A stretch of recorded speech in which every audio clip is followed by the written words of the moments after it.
Bonjour, il y avait un petit moment que je n'avais pas fait de vidéo sur les kits de Patlabor et pourtant j'en ai un bon paquet à vous présenter. Et donc je vais faire ça un peu dans le désordre parce que si j'attends de retrouver tout ce qu'il faut dans l'ordre, on va pas s'en sortir. Surtout que j'ai retrouvé des modèles montés mais pas les boîtes, des boîtes mais pas les kits montés. Donc on va faire avec ce qu'on a.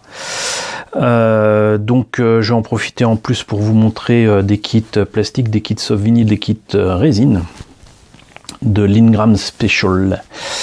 C'est quoi l'Ingram Special? C'est tout simplement l'Ingram qui est réhabilité, bricolé à la dernière minute par l'équipe d'origine qui avait agi dans le premier film. C'est un Ingram qu'on voit dans le Patlabor 2, qu'on voit assez tardivement d'ailleurs, puisque le sujet de Patlabor, c'est pas nécessairement orienté uniquement autour de l'Ingram. Donc on les voit agir à la fin du film et régler une situation un peu tendue, avec Tokyo et surtout le Japon qui est pas loin d'être en train de lancer une guerre civile.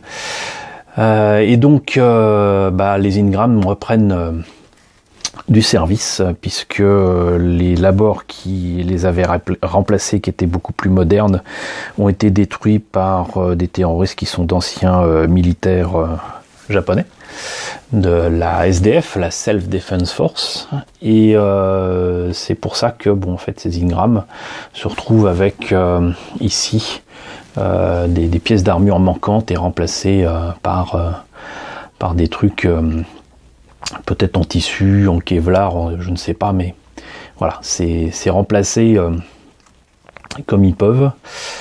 Le film a, je crois, bien 25 ans.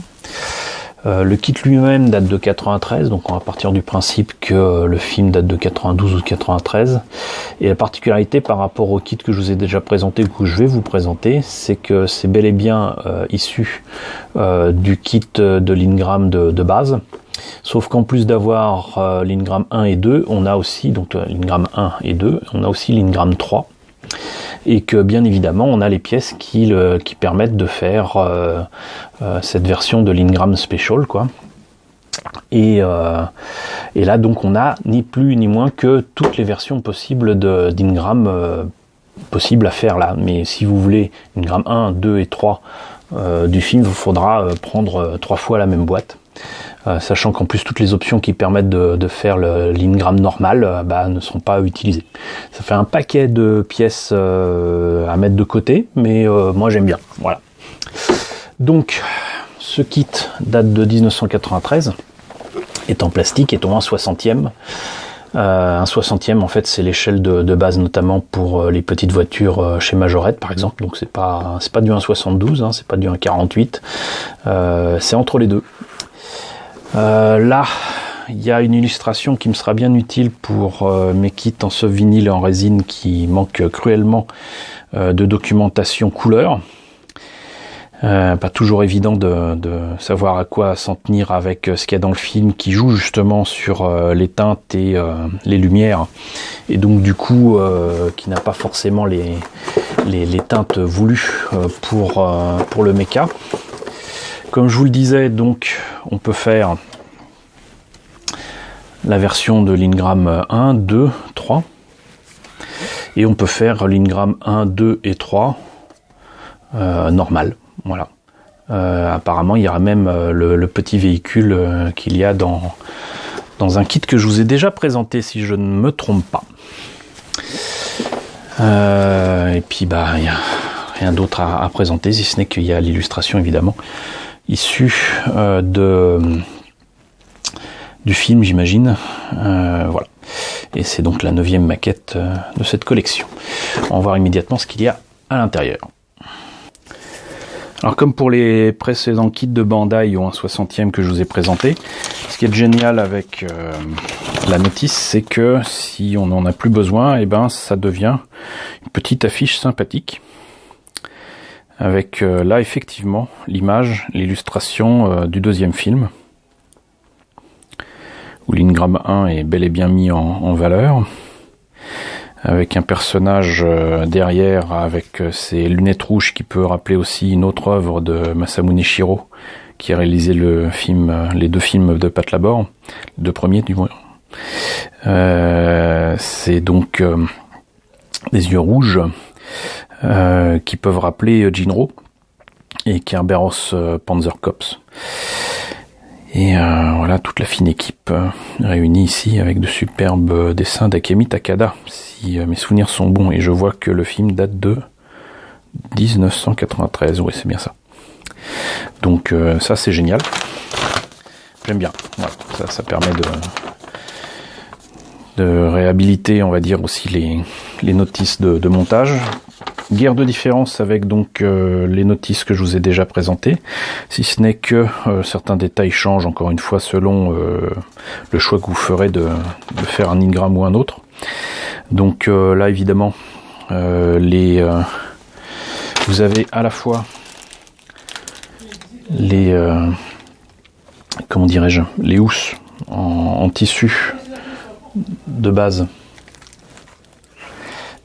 qui permet de faire les ingrams de la série télé ou de les OEV, et là on a les nouvelles housses qui sont spécifiquement faits pour la version film. Alors peindre sur ces trucs là ça va pas être la joie, mais voilà, donc on monte bien évidemment les membres qui sont articulés, grosse précision, c'est très fragile. Et je vais pas dire que c'est mal foutu, mais il y a franchement intérêt à pas trop y toucher parce que ça casse tout seul. Mais en plus les housses ont tendance à faire fondre le plastique qui l'entoure, comme je vous l'ai peut-être certainement déjà présenté. Oups, voilà. On a le choix donc entre les têtes 1, 2 et 3. Le nouveau buste. La notice n'est pas super claire, hein. C'est même relativement petit ici pour les bras. Ils ont essayé de faire tout tenir sur tout le bout de papier là pour toutes les versions possibles. C'est un peu délicat. Et là donc c'est les autres versions pour faire la version série ou heavy, ce qu'on veut, ou premier film hein, d'ailleurs. Et donc là on voit bien qu'il y a des pièces et des housses différentes. Les têtes sont apparemment différentes aussi. Pour ce que j'en vois, effectivement, la tête du Pat Labor 3 n'est pas du Pat Labor, du Ingram 3 est différente selon que ce soit du film ou de la série. Et pareil pour l'Ingram 2.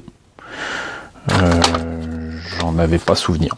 Mais bon, c'est certainement possible puisqu'il y a aussi des différences pour les épaules. Les épaules de l'Ingram 3 ne sont pas les épaules d'Ingram 1 ou 2, de même que les épaules sont différentes dans les OEV et la série télé. C'est un peu compliqué. Donc là, il y a toutes les versions et ça confirme qu'il y a le petit véhicule ici. Et voilà, donc ça c'est pour la notice. Pas de décalco, que des autocollants. Je note quand même qu'il y a quand même pas mal de détails. Ça c'est le genre de truc qui serait quand même pas mal que je garde et que je scanne et que j'essaie de faire mes propres décalques depuis le temps que je veux le faire. D'autant que là il y a pas de blanc, il y a que du noir, donc si c'est bien fait ça peut être pas mal. Et sinon là on voit donc c'est les pièces spécifiques. Pas que les pièces spécifiques, mais bon, il y a les nouvelles têtes, le buste, les viseurs et les gyrophares, mais pour la version série télé, on va dire. Donc les housses, on a déjà vu. Ça, c'est la grappe supplémentaire qui était déjà présentée dans une autre boîte, j'imagine que je vous ai déjà montré avec l'Ingram 1, 2 et 3. Si on choisit en tout cas de faire l'une ou l'autre des versions. Des petits personnages au 1/60e, on voit bien qu'ils sont... d'ailleurs, ils sont pas très très loin du 1/72, hein, mais bon. Le flingue qui tient bel et bien dans la main, là c'est quand même pas mal. Des mains ouvertes, alors qu'avant ils étaient fermés à l'ancienne. Le véhicule et les épaules de l'Ingram 3. Le corps de l'Ingram avec le buste ici qui est différent de celui du film. Les autres têtes, le reste des articulations et du corps et les armes en présence. Donc là on a vraiment, j'allais dire l'Ingram ultime, par rapport aux OEV, à la série, au film, si tant est que l'on puisse accepter de passer de ce superbe design à ceci qui fait quand même au niveau des proportions un peu jouet quand même, hein. Voilà. Mais je n'ai pas que cette maquette à vous présenter autour de cette version de l'Ingram. Ceux qui me connaissent le savent, je suis foncièrement contre l'achat ou même la promotion qui peut être faite par certains de kits pirates recastés qui peuvent être proposés sur le net. Je sais que pour beaucoup ça passe comme étant la meilleure solution parce que les kits originaux ne sont plus disponibles depuis longtemps sur le marché officiel. Certains sont même des kits qui étaient limités en fait à la vente par exemple au Comiquette ou à d'autres occasions. Mais cela dit, moi, même si j'ai pu trouver pas mal d'originaux, notamment sur eBay, il m'est arrivé, j'avoue, il y a bien des années de ça, de prendre ce qui me tombait sous la main, tout simplement parce que, c'était soldé pas cher, 2, c'était sous la main et ça permettait aussi justement de voir s'il y avait quand même de la qualité ou même si l'original pouvait éventuellement être trouvé et se trouver certainement de meilleure qualité. Dans la majorité des cas, les kits pirates que j'ai eu entre les mains n'étaient pas géniaux. Dans certains cas, ils étaient, je pense, équivalents, ou en tout cas pas très loin. Donc là, c'est le cas ici. Vous avez un kit sous marque Fantôme où vous avez juste une image et absolument pas d'indication du kit en quoi que ce soit. Il est précisé que c'est un kit en PVC alors que c'est du soft vinyle. Là, c'est écrit en anglais. Il y a des trucs aussi concernant les kits résine. Donc, c'est vraiment la boîte visiblement lambda de la marque Fantôme. Et là, on voit très clairement qu'ils ont des licences qui sont pas les mêmes. Hein. C'est pas du Vox, du Bee Club ou je ne sais quoi, ou du Kyodo. Mais là, vous voyez, par exemple, vous avez le YF19 ou un 72 qui à l'époque n'existait pas en plastique. Le Night of Gold de 5 Star Stories proposé ou un centième semble un peu étrange quand même, cette échelle-là. L'Evangélion qui n'a jamais eu d'échelle, qui est dans une pose sympa, mais qui est, je ne sais plus de quelle marque, mais bon, voilà, le Mazinger qui était très certainement ce vinyle, une Cutionet ici ou un quatrième, Commando et Amazon des pin-up, on va dire, certainement issus d'illustrations japonaises. Enfin voilà, donc tout ça pour dire que c'est du pirate. Et dedans c'est du soft vinyle. On va voir d'ailleurs ce que j'ai mis dans la boîte. Je suis un vilain pas beau, même s'il s'agit d'un kit pirate. J'avais pas regardé en dessous parce que j'avais peur que ça s'ouvre, mais il y a du plastique et en fait il y a une illustration avec le kit monté peint avec New Ingram 1.35 PVC modèle kit. Donc voilà, j'étais un vilain pas beau, il y avait quand même un minimum d'indications. On a là les pièces, il y a des pièces en soft vinyle, des pièces en métal. Ce qui est très rigolo, c'est que la notice, alors je sais pas si c'est tiré de l'original ou quoi, mais il y a écrit New Patlabor. Please make Valence with putting in plaster in leg. Valence, je l'imagine que c'est balance. Ouais, il y a de fortes chances que ce soit issu d'une traduction du japonais ou de la notice japonaise d'origine. Mais bon. Donc là, les pièces en présence, c'est les choix qui nous sont offerts de faire l'Ingram 1, 2 ou 3. Exactement comme pour le kit tout à l'heure, sauf que là c'est en 1.35. Et mine de rien, ça devait être distribué en France par une société française, hein, puisque là il y a les indications, les mêmes indications qu'il y a sur la boîte, mais en français au lieu d'être en anglais. Donc résine, PVC, peinture. Voilà. Donc un jour quelqu'un s'est dit tiens, Je vais prendre des trucs pas chers et pirates en Asie et les vendre pas cher aussi en France. Ça n'a pas du tant marché que ça, hein, parce que ça a traîné dans certaines boutiques pendant des années. Et ce kit-là, je pense que je l'avais trouvé carrément au salon de la maquette sur un stand qui était tenu par une boutique de comics de Paris. Et je pense qu'ils avaient sorti ça d'un fond de stock. Hein, ça devait certainement pas fonctionner comme ça. Bon, c'est du soft vinyle, je vais pas revenir là-dessus. Bouteille de shampoing, machin, tout ça mou. Donc voilà. C'est des pièces à découper. Et on obtient ainsi les éléments qui permettent de monter un kit qui est parfois en partie articulé. Là par exemple, il y a de fortes chances que le bassin,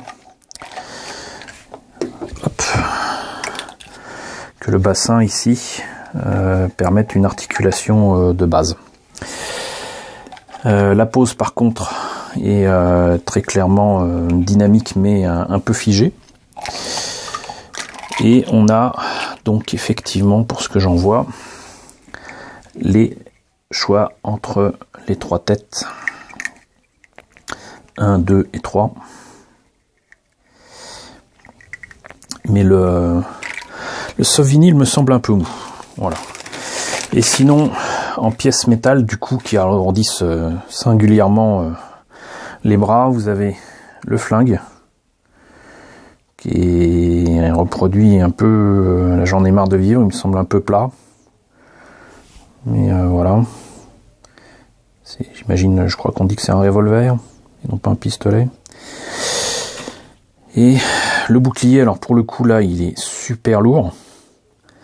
Ça aurait mérité d'être fait peut-être en plastique. Et qui va dans le bouclier la matraque. Voilà.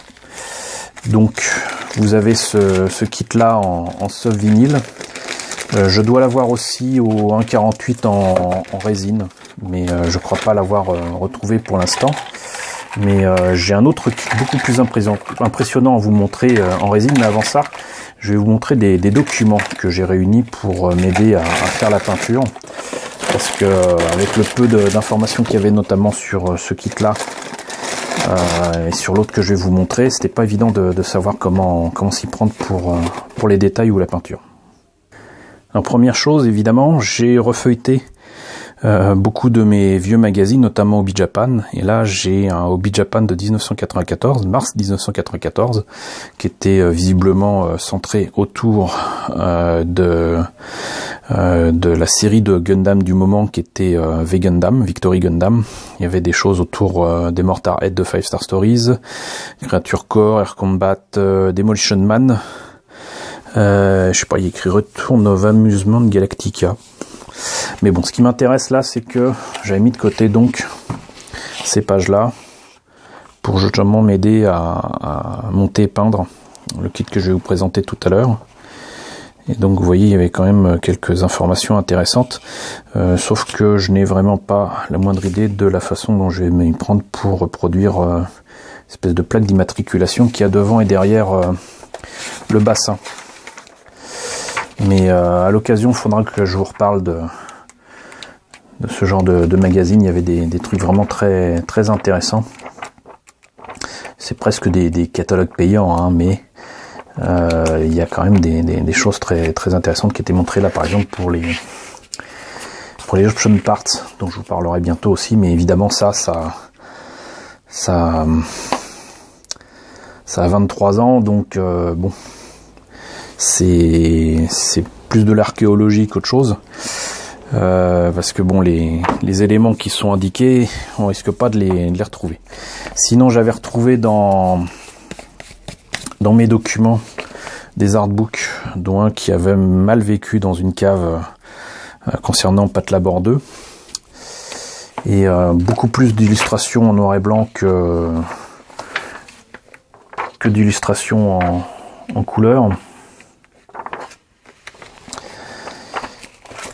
Mais à un moment, il y a quand même quelques images en couleur. Et c'est ce que je vous disais tout à l'heure, c'est-à-dire que dans le film, comme ça joue surtout sur les ambiances, rares sont les scènes où on voit les vraies couleurs de l'Ingram. Et encore là, vu que c'est avec la lumière des coups de feu. Pas sûr que ce soit la vraie matière, quoi. Donc la plupart du temps, ils sont avec une ambiance rouge. Enfin, voilà. Là, on voit la façon dont ils sont rebricolés. Et voilà, c'est tout ce que j'avais pu trouver à un moment avec ce bouquin-là, c'est vous dire. Mais je suis tombé dans une boutique parisienne qui n'existe plus, malheureusement qui a fermé, qui est Book Off. Book Off, en tout cas, le Book Off japonais, on va dire. Et je l'ai acheté, comme vous voyez, à peine 2 €. Et là, par contre, ça regorge non seulement évidemment d'illustrations et de dessins, mais aussi d'éléments bien pratiques pour moi.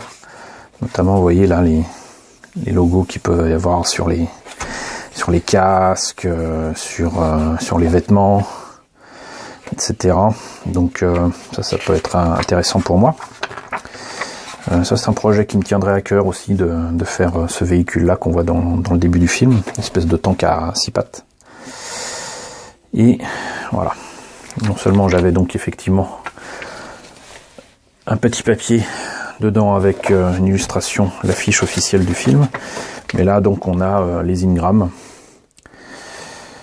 avec de dos, de face, de côté, et même là, vous voyez, je sais pas si c'est très visible avec la vidéo, mais là c'est très sombre, alors que là les couleurs sont beaucoup plus claires. Donc il va falloir que je fasse certainement un petit compromis, quoi. Peut-être une licence artistique, je ne sais pas. Mais voilà. Et il y a beaucoup d'autres mechas qui mériteraient d'être faits aussi. Là, voilà, c'est celui dont je parlais, le tank à 6 pattes. Celui-ci, là, il faudra que je vous le présente. Je l'ai en maquette. Ou en 35, je crois, de chez Bandai.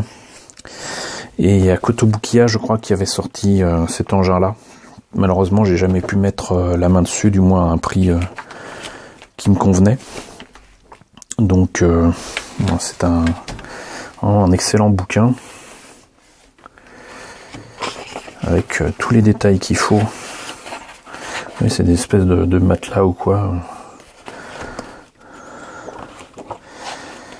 Tout ce qu'il faut savoir sur la bordeux, même les hélicoptères un peu particuliers qu'on voit là-dedans.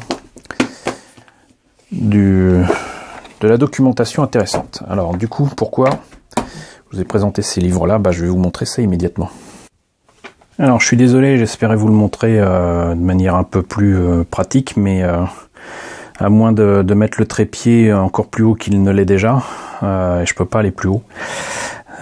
Difficile de vous montrer toutes les pièces d'un coup, mais donc ce que vous voyez au fond là, on va faire un petit zoom tout à l'heure, c'est un kit au 1.24. Voilà, il n'y a pas beaucoup de kits au 1.24 qui existent autour de Patlabor. J'ai notamment ce vinyle, le 0 du premier film, mais là donc c'est un kit de Volks au 1.24, plus exactement un recast qui a été fait par un de mes amis, donc de manière extrêmement limitée. Et qui m'a offert. Donc pas de vente illégale à ce niveau-là, juste l'envie de faire un beau cadeau à des amis. Et donc encore merci à toi. Je ne te nommerai pas, on sait jamais, ça pourrait peut-être porter des ennuis, mais voilà. Donc je pense très fort à toi. Et donc ce kit, je l'avais commencé. C'est un kit de Volks, donc au 1.24, entièrement en résine, et qui était extrêmement figé en termes de pose, malheureusement, et où il manquait étrangement d'ailleurs les armes, c'est-à-dire que c'est l'Ingram 1, mais il n'y a pas les armes. Il y a un truc aussi qui est un peu gênant, c'est que en termes de marquage et compagnie, pas de décalque fourni bien évidemment, mais j'avais mis la main sur ce perforateur. Maintenant vous savez ce qu'il en est pour les feuilles. Il y a un perforateur là pour ici le numéro 1. C'était pas gratuit non plus, mais je l'ai pris parce que c'est de la bonne taille pour mettre sur l'Ingram et faire des pochoirs. qui me permettront de faire des marquages pour l'Ingram 1. De même si pour l'instant je n'ai pas trouvé moyen de reproduire la main, en tout cas la main du coup ouverte et qui tiendrait l'arme, j'ai fabriqué à partir d'un jouet une arme qui est sensiblement identique à ce qu'on peut trouver dans le film, même si ça ne respecte pas le design de l'arme originelle. Mais j'avais fabriqué ça. Et je me disais que ça pourrait être pas mal que je modifie la main et que je le fasse tenir. Mais bon, là, c'est pas du plastique, hein, c'est de la résine. Donc ça a été mis de côté pour l'instant, mais ça a été fait. Que vous montrez quand même la taille de la tête, par exemple, hein, vous voyez. Là, il manque, j'ai pas tout sorti, il manque les éléments transparents pour faire la visière, mais vous avez des détails de fou pour, on va dire, les yeux de l'Ingram. Hein. La tête, une fois terminée, donc on reconnaît bien quand même l'Ingram 1, sans problème, tous les détails qu'il faut. Il y a même la pilote Noa Izumi qui est ici, donc au 1.24. Je suis pas très content de ce que j'ai fait sur la tête au niveau de la teinte de peau. À l'image là, ça sort mieux que je le vois en vrai, mais c'est fait. Donc on a la possibilité de la mettre là dans le cou avec la tête ici. Puisqu'on en est à montrer ça, vous voyez aussi la taille imposante du buste. Et je pensais pouvoir m'en sortir assez rapidement, mais finalement ça n'a pas été le cas. Plus de ça, il y a eu une chute de mes cartons de maquette et une partie du cou a cassé. Et je l'ai pas refait, je l'ai pas recollé pour la simple et bonne raison qu'il y a énormément de détails ici à l'intérieur auxquels je vais pouvoir avoir accès plus facilement que si je remets la collerette directement. Donc je vais laisser ça comme ça. J'avais commencé donc bien le vert, hein, avec un brossage à sec. Par contre le blanc m'a posé énormément de problèmes et il va falloir que je reprenne tout ça. Mais vous voyez là aussi la taille imposante de cette jambe et la sculpture qui est absolument magnifique. Voilà. Donc ça c'est un Ingram que j'ai vraiment hâte de terminer et que je vous montrerai une fois fini avec plaisir. Et typiquement c'est aussi le genre de truc qui montre que même si on a de la colle bicomposante très forte ou quoi, ou de la super glue, de la mort qui tue, ça très clairement, il y a déjà les trous d'ailleurs, il faut faire du pinning et renforcer les jointures avec par exemple ici des tiges de métal de récupération. Ça peut être repris de matériel de bureau, de ce que vous trouvez dehors ou quoi, mais voilà, c'est se contenter de ce genre de truc ici à mettre ensuite sur le buste. Ce sera pas suffisant parce que c'est de la résine pleine et donc il faut que ça tienne quoi. Il faut que ça tienne, il faut que ça tienne bien. Je dirais même qu'à la limite, il faudra pas se contenter d'avoir les petons ici pour que ça tienne bien ici. Faudra certainement sacrifier les détails des pieds et mettre de quoi le faire tenir sur un socle. J'ai de nombreux socles carrés ou ronds qui seront parfaits pour mettre en valeur ce superbe Ingram. Voilà, bah écoutez, c'était un peu long, hein, je le reconnais moi-même. Presque une demi-heure de parlotte, mais je vous ai présenté quand même du coup 3 maquettes du même Ingram.